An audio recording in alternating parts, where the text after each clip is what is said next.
अगली खबर जरा ध्यान से देखिएगा क्योंकि ये चिंताजनक खबर है, एक अलार्म है। कई दिनों से इस पर रिपोर्ट किया जा रहा है। अब टीवी 9 बड़ी जिम्मेदारी के साथ इसकी डिटेल जानकारी आपके सामने लेकर आया है क्योंकि हवाई सफर करने वाले उन यात्रियों की फिक्र है जिनकी जिंदगी कई हजार फीट की ऊंचाई पर विमान के अनुभवी पायलटों के भरोसे होती है। लेकिन जरा सोच कर देखिए कि अगर वही पायलट नशे में विमान उड़ा रहा हो तो वो किस तरह अपने साथ विमान में सवार यात्रियों और क्रू मेंबर्स की जिंदगी को खतरे में डाल सकता है।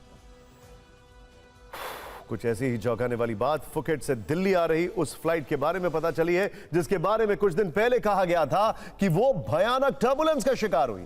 लेकिन अब उस घटना के बारे में सूत्रों से पता चला यह है कि फ्लाइट का जो पायलट इन कमांड था उसने प्रतिबंधित मैरिजुआना यानी गांजा का सेवन किया था। अब किस फॉर्म में किया था यह अलग बात। सोचिए कितनी डराने वाली बात है।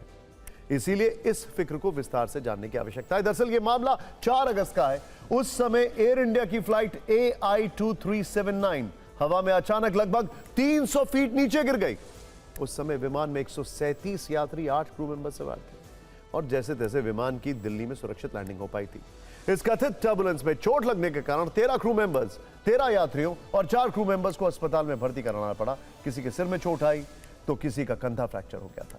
इस घटना के बाद जांच शुरू हुई। पायलट इन कमांड और को पायलट का अनिवार्य साइको एक्टिव सब्सटेंस टेस्ट यानी डोप टेस्ट किया गया। यह परीक्षण 2 बार हुआ।